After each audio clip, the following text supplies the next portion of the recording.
Hello दोस्तों, तो आज हम चरक संहिता का पहला अध्याय पढ़ेंगे जिसका नाम दीर्घजीवितीय अध्याय है। अथा तो दीर्घजीवितीय अध्याय व्याख्यास्यामः।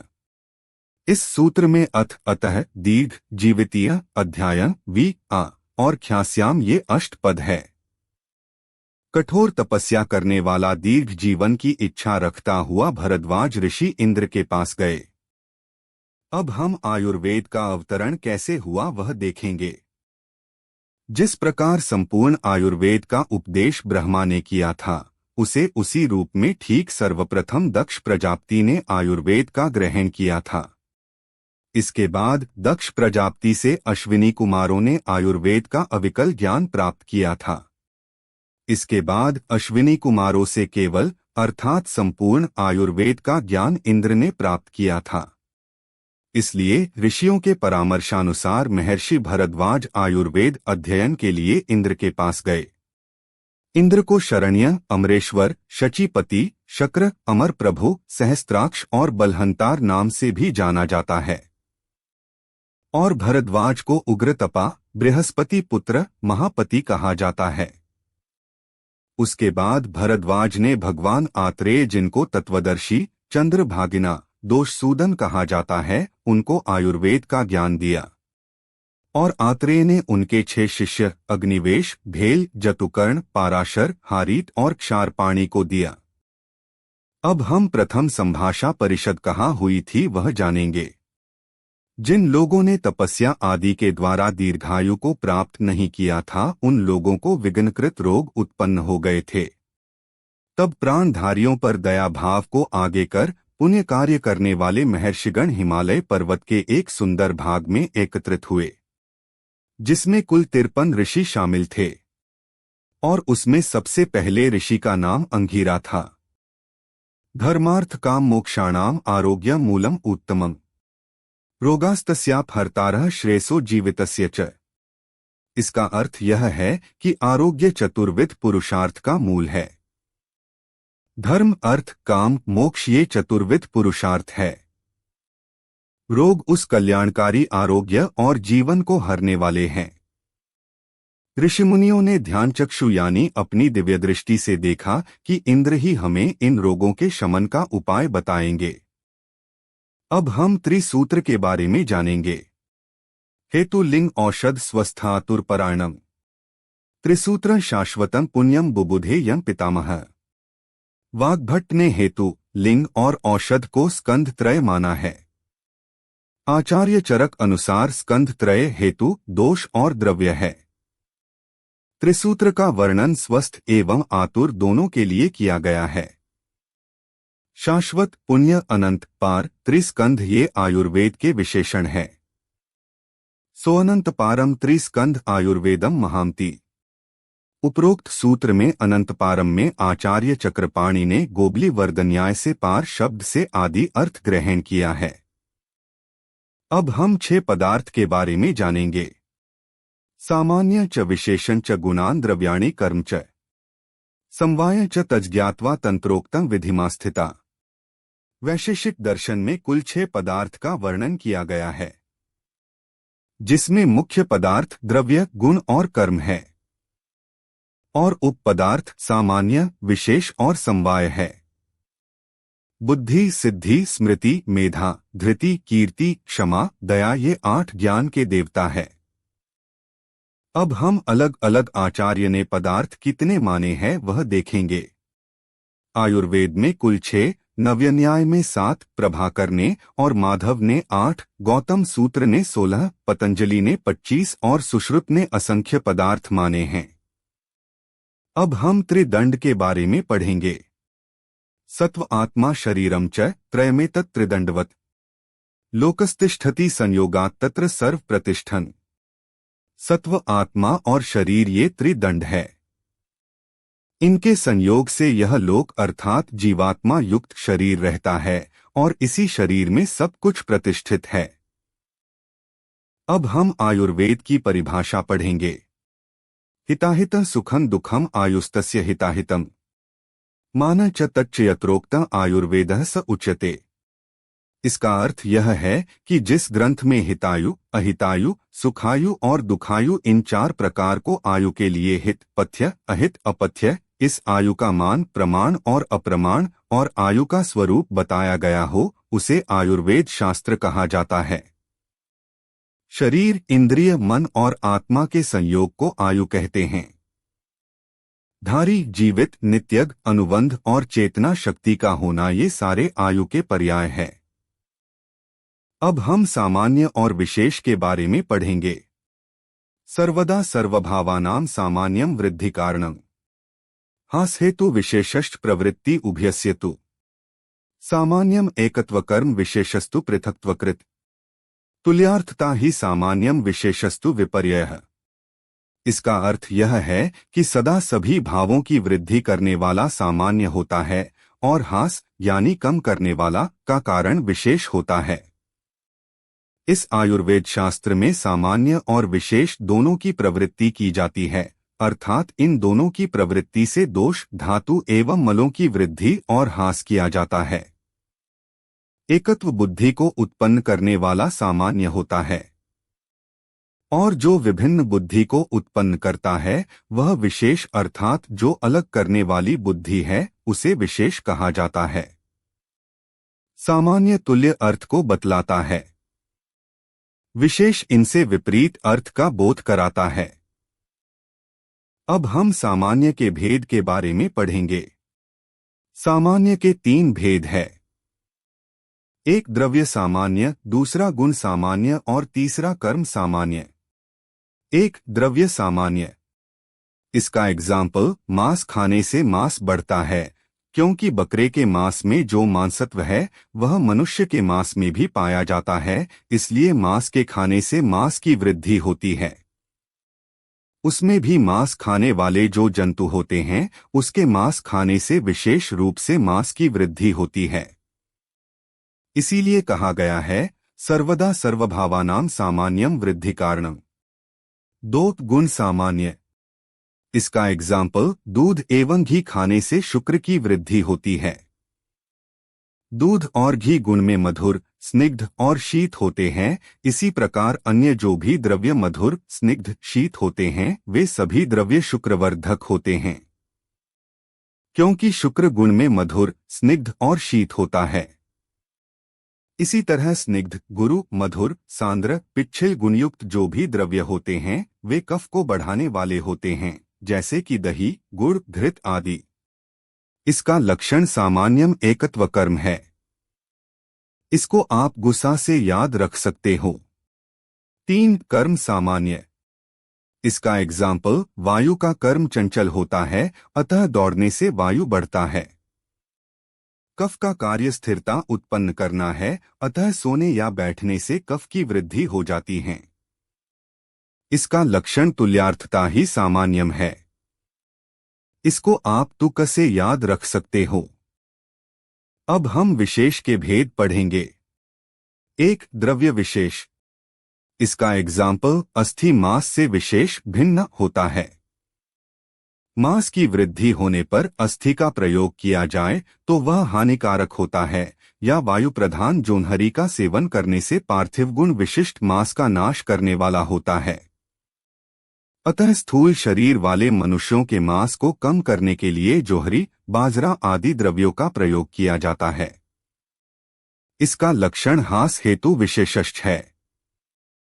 2 गुण विशेष, इसका एग्जाम्पल, वायु रूक्ष, लघु और शांत होता है। तेल स्निग्ध, गुरु और उष्ण युक्त होता है, इसीलिए तेल के प्रयोग से वायु का हास होता है। इसका लक्षण विशेषस्तु पृथक्त्वकृत है। इसको आप वीआईपी लोगों का गुण से याद रख सकते हो।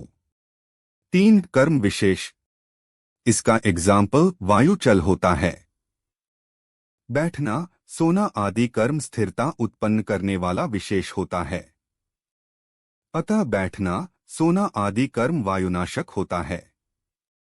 इसी तरह कफ स्थिर होता है, उससे विशेष भिन्न दौड़ना, तैरना आदि क्रियाओं से कफ का नाश होता है। इसका लक्षण विशेषस्तु विपर्यय है। इसको आप विविका कर्म से याद रख सकते हो। अब हम द्रव्य के बारे में पढ़ेंगे।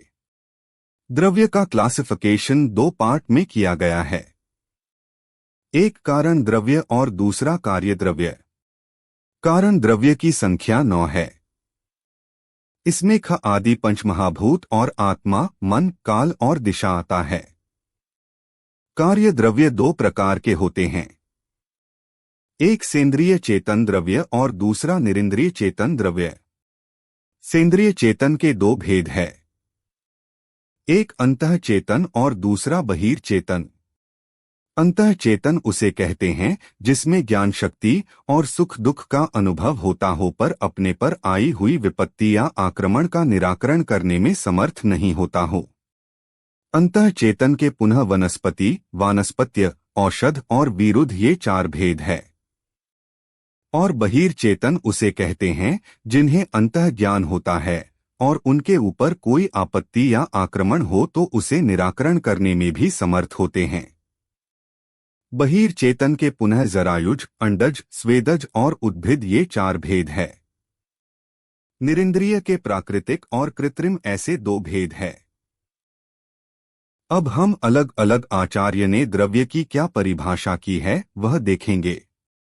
यत्राश्रिताः कर्मगुणाः कारण समवायी यत् तद् द्रव्यम्। यह लाइन में चरक ने बताया है कि जिसमें कर्म और गुण आश्रित रहते हैं और जो कर्म और गुण का समवायी कारण है उसे द्रव्य कहते हैं। सुश्रुत ने क्रिया गुणवत् समवायी कारणम द्रव्यम कहा है। भाव प्रकाश ने रसादीनाम पंचानाम भूतानाम यदाश्रयभूतम तद् द्रव्यम कहा है। वैशेषिक दर्शन में क्रिया गुणवत् समवाय कारणमिति द्रव्य लक्षणम ऐसा कहा गया है। द्रव्य के तीन भेद है, एक दोष प्रशमक, दूसरा धातु प्रदूषक और तीसरा स्वस्थ हितकर। अब हम गुण के बारे में पढ़ेंगे। समवायी तो निश्चिष्ट कारण गुण है। जो समवाय से द्रव्य में आश्रित हो, कर्म रहित हो, गुण रहित, कार्य के प्रति असमवायी कारण हो उसे गुण कहते हैं। अब हम अलग अलग आचार्य ने गुण कितने माने हैं वह देखेंगे। चरक ने 41, योगींद्रनाथ सेन ने 42, न्याय दर्शन में 24, वैशेषिक दर्शन में 17, योगींद्रनाथ सेन ने चरकोक्त 41 प्लस मन को आत्मगुण में शामिल कर कुल 42 गुण माने हैं। अब हम चरक के 41 गुण कौन से हैं वह देखेंगे। चरक ने इंद्रिय गुण या वैशेषिक या विशिष्ट गुण 5 माने हैं। चरक ने गुरवादी गुण या चिकित्सीय गुण या शारीर गुण 20 माने हैं। चरक ने आत्मगुण या आध्यात्मिक गुण या सात्विक गुण 6 माने हैं और परादि गुण या चिकित्सा सिद्धि के उपाय 10 माने हैं।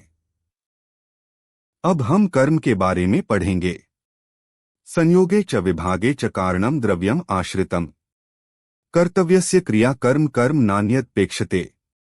जो एक ही साथ संयोग और विभाग में कारण हो एवं द्रव्य के आश्रित हो उसे कर्म कहते हैं।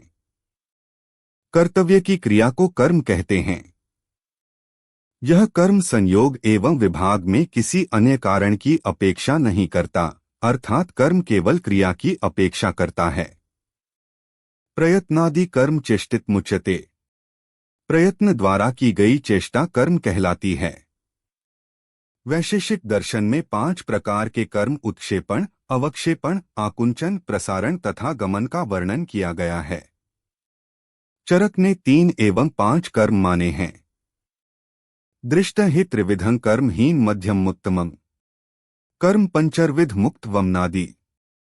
इस पॉइंट को हमेशा याद रखना कि द्रव्य हमेशा गुणकर्म आश्रय होता है और जो गुण होता है वह अनगुण कर्म आश्रय होता है।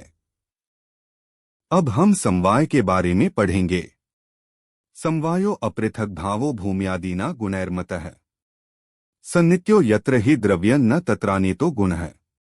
पृथ्वी आदि द्रव्यों के साथ गुणों का अपृथक भाव यानी अलग न होना ही समवाय माना जाता है।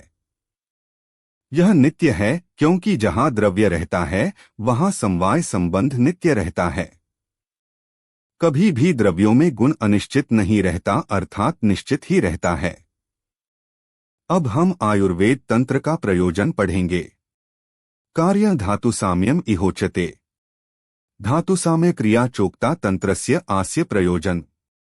इस आयुर्वेद शास्त्र में धातुओं को सामय करना कार्य है।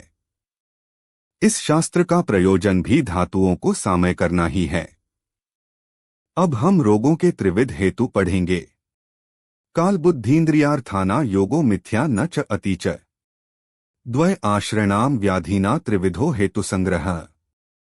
शरीर और मन के आश्रयभूत व्याधियों की उत्पत्ति होने में काल, बुद्धि और इंद्रियों के विषयों का मिथ्या योग, अयोग, अतियोग, इन तीन हेतुओं का संक्षेप में संग्रह किया गया है। शरीर और मन ये दोनों रोगों के आश्रय स्थान है तथा सुख का भी आश्रय ये मन और शरीर ही है। काल बुद्धीन्द्रियार्थ का संयोग सुख का कारण होता है। चरक शारीर एक में वेदना के तीन अधिष्ठान शरीर, मन और इंद्रिय बताया गया है। अब हम आत्मा के बारे में पढ़ेंगे। आत्मा रोग का आश्रय नहीं पर श्रेष्ठ या सूक्ष्म आत्मा निर्विकार यानी सुख दुख से रहित है। वही आत्मा सत्व यानी मन, भूत यानी पंचमहाभूत, गुण यानी भूतों का गुण, शब्द, स्पर्श, रूप, रस, गंध या सत्व, रज, तम और 10 इंद्रियों से युक्त होता है, तब चैतन्य यानी ज्ञान प्राप्त करने में कारण होता है। वह आत्मा नित्य है, सभी चराचर जगत का दर्शक है और क्रियाओं को देखता है। अब हम दोष के बारे में पढ़ेंगे। दोष दो प्रकार के होते हैं, एक शारीरिक दोष और दूसरा मानसिक दोष। शारीरिक दोष 3 प्रकार के होते हैं, वात, पित्त और कफ। अब हम अलग अलग आचार्यों ने दोष को क्या परिभाषा दी है वह देखेंगे। वायुः पित्तं कफश्चोक्त शारीरो दोष संग्रह, ये चरक की लाइन है। वात पित्त श्लेष्माण एव देह संभव हेतवः, ये सुश्रुत की लाइन है। वायुः पित्तं कफश्चेति त्रयोदोषाः समासतः, ये वाग्भट्ट की लाइन है। मानस दोष 2 प्रकार के होते हैं, रज और तम। मानसः पुनरुद्दिष्टो रजश्च तम एव च। अब हम दोषों की चिकित्सा पढ़ेंगे। शारीरिक दोष की चिकित्सा दैवव्यपाश्रय और युक्तिव्यपाश्रय से की जाती है और मानस रोग की चिकित्सा ज्ञान, विज्ञान, धैर्य, स्मृति और समाधि से की जाती है। अब हम दोषों के गुण और उसकी चिकित्सा पढ़ेंगे। चरक ने वात, पित्त और कफ के 7 गुण बताए हैं। वायु रुक्ष, शीतल, लघु, सूक्ष्म, चल, विशद और खर इन भौतिक गुणों से युक्त होता है। इन गुणों के विपरीत गुण वाले द्रव्यों से वायु का शमन होता है। पित्त ईषत् स्नेह युक्त, गरम, तीक्ष्ण, द्रव, अम्ल, सर और कटु गुण युक्त होता है। इनसे विपरीत गुण वाले द्रव्यों के प्रयोग से पित्त का शमन होता है। कफ गुरु, शीत, मृदु, स्निग्ध, मधुर, स्थिर और पिच्छिल गुण वाला होता है। इन गुणों से विपरीत गुण वाले द्रव्यों से कफ का शमन होता है। अब हम रस के बारे में पढ़ेंगे। रसनार्थो रसस्तस्य द्रव्यमापः क्षितिस्तथा निर्वृतो च विशेषे च प्रत्ययः खाद्यस्त्रयः। रसना के अर्थ का नाम रस है। रस का आधार द्रव्य जल और पृथ्वी है और रस की उत्पत्ति में भी जल और पृथ्वी कारण द्रव्य है। रस के विशेष ज्ञान मधुरादि में अप्रधान कारण आकाश, वायु और अग्नि है। मधुर, अम्ल, लवण, कटु, तिक्त और कषाय ये षड्रस है। वाग्भट्ट ने कटु को उष्ण और लवण को पटु कहा है। मधुर, अम्ल और लवण ये 3 रस वात को शांत करते हैं। कषाय, मधुर और तिक्त ये 3 रस पित्त को शांत करते हैं। कषाय, कटु और तिक्त ये 3 रस कफ को शांत करते हैं। कटु, अम्ल और लवण रस पित्त को कुपित करते हैं। मधुर, अम्ल और लवण रस कफ को कुपित करते हैं। कटु, तिक्त और कषाय रस वात को कुपित करते हैं। अब हम रस में कौन से महाभूत प्रधान होते हैं वह पढ़ेंगे। मधुर रस में जल और पृथ्वी महाभूत होते हैं। अम्ल रस में पृथ्वी और अग्नि महाभूत होते हैं। लवण रस में अग्नि और जल की प्रधानता होती है। कटु रस में वायु और अग्नि की प्रधानता होती है। तिक्त रस में वायु और आकाश की प्रधानता होती है।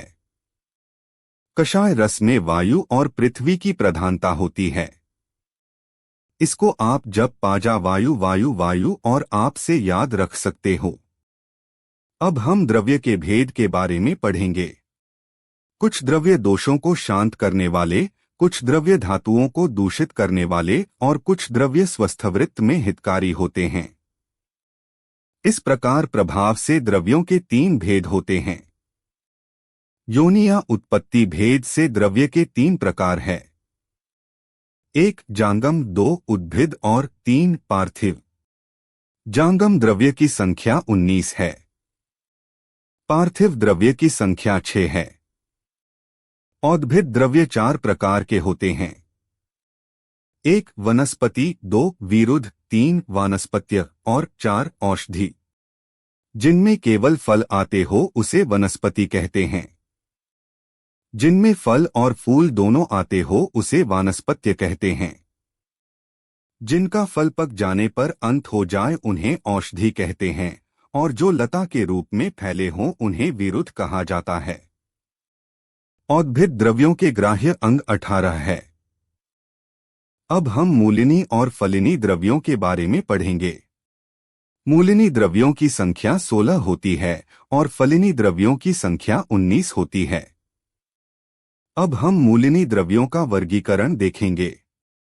श्यामा, त्रिवृत्त, सप्तला, दंती, द्रवंती, हस्तिदंती, अजगंधा, गवाक्षी, अधोगुड़ा, शीरिणी और विषाणिका, इनका प्रयोग विरेचन हेतु किया जाता है। इसको आप आधा गुड़ प्लस क्षीर विष से याद रख सकते हो। बिंबी, शणपुष्पी और वचा, इनका प्रयोग वमन हेतु किया जाता है। इसको आप विश्व से याद रख सकते हो। श्वेत, अपराजिता और ज्योतिषमती, इनका प्रयोग शिरोविरेचन हेतु किया जाता है। इसको आप श्वेत ज्योति से याद रख सकते हो। अब हम फलिनी द्रव्यों का वर्गीकरण देखेंगे। आर्गवध, शंखिनी, 2 प्रकार की क्लीतक यानी मुलेठी, 2 प्रकार की करंज, हरितिकी, विडंग, कंपिल्लक और अंतःकोटर पुष्पी, इनका प्रयोग विरेचन हेतु किया जाता है। इसको आप हरिविका कोटर में ऐसे याद रख सकते हो। षड्वामक, मदनफल, जीमूतक, इक्ष्वाकु, धामार्गव, कुटज और कृतवेधन, त्रपुष और हस्तिपर्णी, इनका प्रयोग वमन हेतु किया जाता है। अपामार्ग का प्रयोग शिरोविरेचन हेतु किया जाता है। अब हम द्रव्यों की परिगणना देखेंगे। मूलिनी 16, फलिनी 19, महास्नेह 4, लवण 5, मूत्र 8, दूध 8, शोधन वृक्ष 6 इस अध्याय में पुनर्वसु ने बताए हैं। जो वैद्य इन औषधियों का रोगों में प्रयोग करना जानता है वह आयुर्वेद शास्त्र का ज्ञाता कहा जाता है। यहाँ कुछ पॉइंट है जिन्हें आपको याद रखना है। सप्तला, हस्तिदंती और प्रत्यक श्रेणी मूलिनी द्रव्य में आते हैं। इसको आप सप्तमूल, दंतमूल, मूल श्रेणी से याद रख सकते हो। संखिनी, हस्तिपर्णी और प्रत्यक पुष्पी ये फलिनी द्रव्य में आते हैं। इसको आप शंख जैसा फल, फल के पास पत्ते और फल के पास पुष्प से याद रख सकते हो। अब हम 4 प्रकार के स्नेह के बारे में पढ़ेंगे। सर्पिस्थैलम वसा मज्जा स्नेहो दिष्टश्चतुर्विधः पानाभ्यंजन बस्त्यर्थ नस्यार्थ चैव योगतः। घृत, तेल, वसा और मज्जा ये 4 प्रकार के स्नेह बताए गए हैं। ये पान, अभ्यंग, बस्ती और नस्य के लिए प्रयुक्त होते हैं। ये स्नेह शरीर को स्निग्ध करने वाले, जीवन शक्ति प्रदान करने वाले, बल बढ़ाने वाले, वर्ण और शरीर के उपचय को बढ़ाने वाले और प्रकुपित वात, पित्त तथा कफ को दूर करने वाले कहे गए हैं। अब हम 5 प्रकार के लवण के बारे में पढ़ेंगे। 1 काला नमक, 2 सेंधा नमक, 3 विड नमक, 4 औद्भिद नमक और 5 सामुद्र नमक। ये 5 प्रकार के नमक होते हैं। पांचों नमक शरीर को स्निग्ध करने वाले, गर्म, तीक्ष्ण और श्रेष्ठ अग्निदीपक होते हैं। लेप के कार्यों में स्नेहन एवं स्वेदन कर्म में अधोमार्ग द्वारा मलों को निकालने के लिए विरेचन द्रव्यों में, ऊर्ध्वमार्ग द्वारा मलों को निकालने के लिए वमन द्रव्यों में, निरूह बस्ती में, अनुवासन बस्ती में, मालिश में, भोजन में, शिरोविरेचन कर्म में, शस्त्र कर्म जैसे लेखन, भेदन इत्यादि में, वर्ती, अंजन उत्सादन के कर्मों में और अजीर्ण रोग, आनाह, वातविकार, गुल्म, शूल एवं उदर रोगों में उपर्युक्त पांचों नमकों का प्रयोग किया जाता है। अब हम 8 प्रकार के मूत्र के बारे में पढ़ेंगे। आवी मूत्र, अजा मूत्र, गोमूत्र, माहिष मूत्र, हस्ती मूत्र, उष्ट्र मूत्र, वाजी मूत्र और खर मूत्र ये अष्ट मूत्र है। सामान्य रूप से सभी मूत्र गरम, तीक्ष्ण, अरुक्ष तथा कटु और लवण अनुरस वाले होते हैं। अब हम मूत्र का प्रयोग किसमें और कहाँ करते हैं वह देखेंगे। मूत्र उत्सादन के कार्य में, लेप में, आस्थापन बस्ती में, विरेचन कर्मों में, स्वेदन कर्मों में, आनाह रोग में, अगत के प्रयोगों में, उदर रोगों में, अर्श रोग में, गुल्म, कुष्ठ और किलास रोगों में प्रयुक्त होता है तथा मूत्र उपनाह और परिषेक में प्रयुक्त होता है। यह अग्निदीपक, विषनाशक और कृमियों को नष्ट करने वाला होता है। पांडु रोग से पीड़ित रोगियों के लिए विशेष कल्याणकारी कहा गया है। मूत्र कफ को शांत करता है, वायु का अनुलोमन करता है और गुदामार्ग से पित्त को बाहर निकालता है। अब हम एक एक करके सभी मूत्र के बारे में जानेंगे। 1. भेड़ का मूत्र। यह रस में तिक्त, स्निग्ध और पित्त का अविरोधी होता है। 2. बकरी का मूत्र। यह रस में कषाय और मधुर, पथ्य और दोषशामक है। 3. गोमूत्र। गाय का मूत्र रस में कुछ मधुर, दोषनाशक और कृमि तथा कुष्ठ को दूर करने वाला होता है। यदि समयक आभ्यंतर पान किया जाए तो कंडू और दोषजन्य उदर रोगों में लाभकारी होता है। 4. भैंस का मूत्र। यह अर्श, शोफ और उदर रोगों का नाश करता है और क्षारयुक्त एवं सारक होता है। 5. हाथी का मूत्र। यह रस में लवण, कृमि, कुष्ठ के रोगियों के लिए हितकारी है तथा जो रोगी विबंध से पीड़ित है या मूत्राघात से पीड़ित है या जिनके शरीर में विषजन्य विकार या कफजन्य विकार हैं या जो अर्श रोग से पीड़ित हैं उन सब के लिए लाभप्रद होता है। 6. ऊंट का मूत्र। यह रस में तिक्त होता है तथा श्वास, कास और अर्श रोग को दूर करता है। 7. घोड़े का मूत्र। यह रस में तिक्त और कटु होता है तथा कुष्ठ, व्रण और विष को दूर करने वाला होता है। 8. गधे का मूत्र।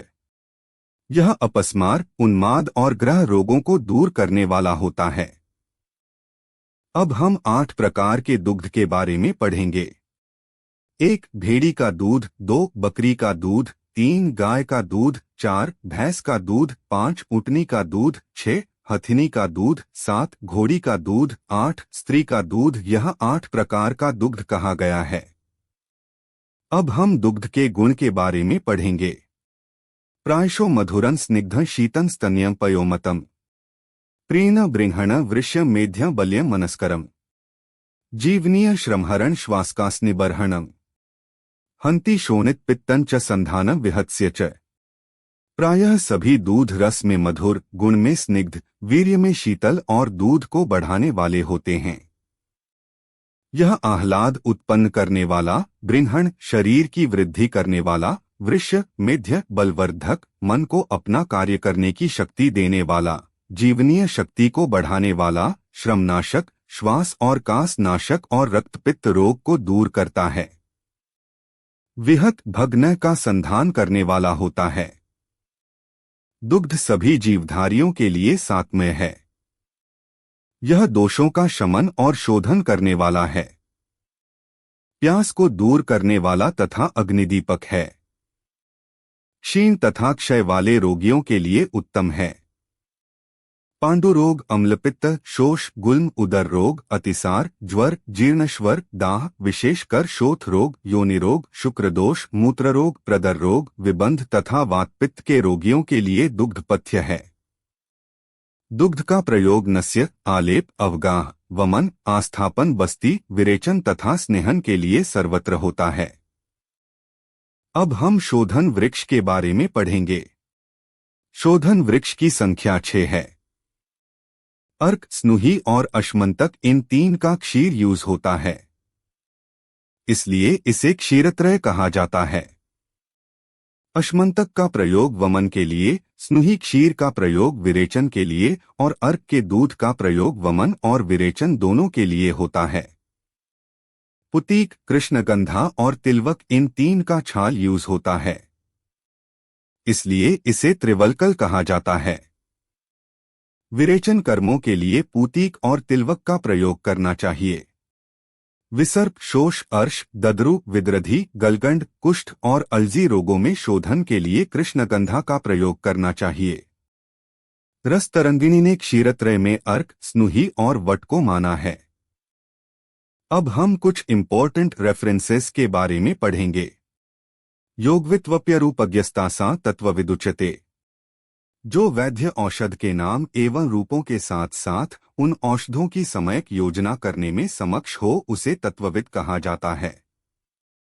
योगमासा तु यो विद्यात् देशकालोपादितम् पुरुषं पुरुषं वीक्ष्य सज्ञेयो भिषगुत्तमः।